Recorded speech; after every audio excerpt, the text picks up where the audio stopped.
ရောပမှာပဲခြေဆိုင်မဲ့ United ရဲ့ရာသီကြိုခြေစမ်းပွဲစဉ်များ United တင်းရဲ့ဥရောပချန်ပီယံလိဂ်ဝင်ခွင့်ပြန်လည်ရရှိခဲ့တဲ့အောင်မြင်မှုအပြီးမှာတော့ခုဆိုရင်လာမယ့်2026-29ရာသီသစ်အတွက်ပြင်ဆင်မှုတွေစတင်နေပြီပဲဖြစ်ပါတယ်။ဒီနှစ်နွေရာသီရဲ့ထူးခြားချက်ကတော့ Manchester United တင်းဟာပုံမှန်သွားနေကြအမေရိကန်ဒါမှမဟုတ်အာရှခီးစဉ်တွေကိုမသွားဘဲဥရောပအတွင်းမှာပဲရာသီကြိုခြေစမ်းပွဲအားလုံးကိုစားသွားဖို့ဆုံးဖြတ်လိုက်တာပါပဲ။နိုင်ငံ9နိုင်ငံမျိုးကြီး6မျိုးမှာကစားမဲ့ United ရဲ့ရာသီကြိုလမ်းညွှန်ကိုဒီဗီဒီယိုမှာသေးသေးတင်ဆက်ပေးသွားမှာပဲဖြစ်ပါတယ်။ပထမပွဲစဉ်ဖင်လန်ပြည်ကစိန်ခေါ်မှုပထမဆုံးပွဲဦးတဲ့ပွဲစဉ်ကိုတော့လာမယ့်ဇူလိုင်လ18ရက်နေ့မှာစတင်မှာဖြစ်ပါတယ်။ United ဟာဖင်လန်နိုင်ငံဟယ်ဆင်ကီမြို့မှာရှိတဲ့အိုလံပစ်အားကစားကွင်းထဲမှာ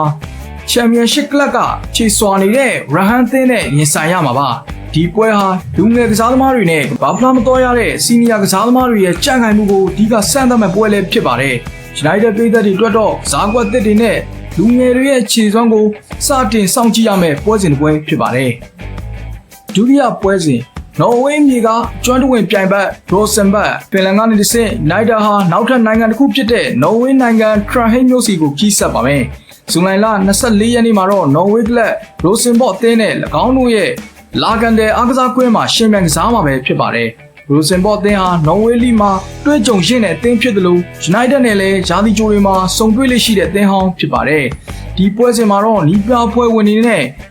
့ဇာသမားတွေရဲ့ကြန့်ခိုင်စီးလုံးမှုကိုပုံပုံမြင့်တင်လာမှာဖြစ်ပြီးပထမပွဲစဉ်နဲ့စာရင်အသင်းရဲ့ပုံစံဟာပိုပြီးတည်ငြိမ်မှုရှိလာဖို့ပြင်ဆင်လာမှာပဲဖြစ်ပါတယ်။တတိယပွဲစဉ်ဆွီဒင်မြေကပွဲကြီးပွဲကောင်အော်ဂိုလာတရက်နေ့မှာတော့ United ဟာဆွီဒင်နိုင်ငံစတော့ဟုမ်းမြို့က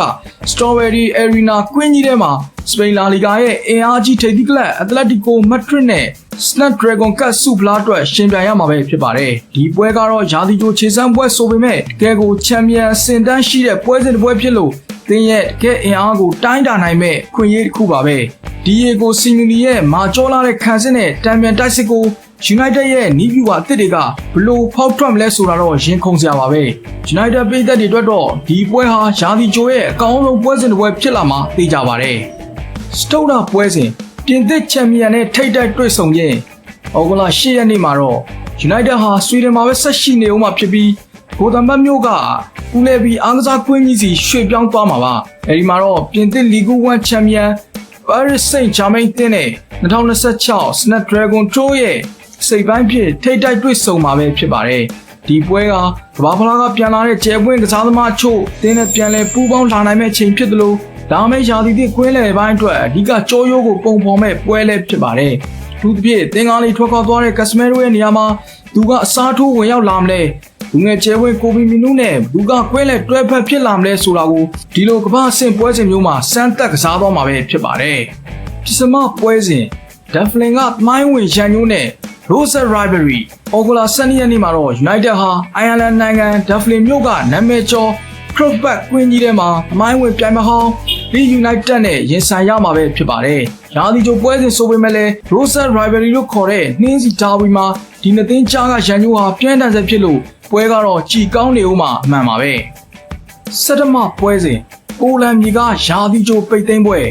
နောက်ဆုံးပွဲစဉ်ဖြစ်အီတလီထိပ်သီးကလပ် AC Milan တင်းနဲ့ပိုလန်နိုင်ငံ Wrocław မြို့က Tarczyński Arena ကွင်းမှာဩဂုတ်လ15ရက်နေ့မှာတော့ထပ်မံကစားဖို့တည်ပြုထားပါတယ်။ဒီနောက်ဆုံးပွဲစဉ်ဟာဩဂုတ်လ22ရက်နေ့မှာစတင်မဲ့ပရီးမီးယားလိဂ်ရာသီသစ်မတိုင်ခင်တင်းရဲ့လူစင်းကိုချောသက်ဆန်းသက်မဲ့ပွဲစဉ်ဖြစ်လာနိုင်ပွဲရှိပြီးဒီနှစ်တင်းထိပ်တိုက်တွေ့ဆုံမှုမှာလည်းစင်လာကောင်းတွေရှိခဲ့လို့ပြိုင်ဆိုင်မှုပြင်းထန်အောင်မှာတော့သိကြပါပဲ။စောင့်ကြည့်ရမယ့်ချက်လက်များနဲ့ဒီကုန်းဟုတ်ကဲ့ပါဒါကတော့စုစုပေါင်းနိုင်ငံ9နိုင်ငံမှာပွဲစဉ်6ပွဲထိကစားသွားမဲ့ United ရဲ့2026ရာသီကြိုပွဲစဉ်စရာပြည့်စုံပဲဖြစ်ပါတယ်ဒီခီးစဉ်မှာကျွန်တော်တို့ပြည်သက်တွေအဓိကစောင့်ကြည့်ရမှာကတော့လူငယ်သင်ကစားသမားတွေရဲ့ခြေစွမ်းတင်ရောက်ရှိလာမဲ့လူသစ်တွေရဲ့ခြေစွမ်းနဲ့ဒီပြမိုက်ကယ်ကာရီရဲ့ချန်ပီယံလိဂ်အဆင့်ကစားကွက်ပြင်ဆင်မှုတွေပဲဖြစ်ပါတယ်ညီကိုတို့ရောဒီနေ့ဥရောပရာသီကြိုခီးစဉ်ပေါ်ဘလို့ထင်မြင်မိပါလဲဘယ်ပွဲစဉ်ကိုစောင့်ကြည့်ခြင်းဆုံးလဲကွန်မန့်မှာဝင်ရောက်ဆွေးနွေးပေးခဲ့ကြပါဦးများဗီဒီယိုလေးကိုကြည့်နေတဲ့ဆိုလို့ရှိရင်တော့ United Juice Channel လေးကို like and subscribe လေးလုပ်ခဲ့ပေးဖို့လည်းမေတ္တာရပ်ခံတောင်းဆိုအပ်ပါတယ်ခင်ဗျာအဆုံးထိကြည့်ရှုပေးတဲ့အတွက်အထူးပဲကျေးဇူးတင်ရှိပါတယ်ဗျ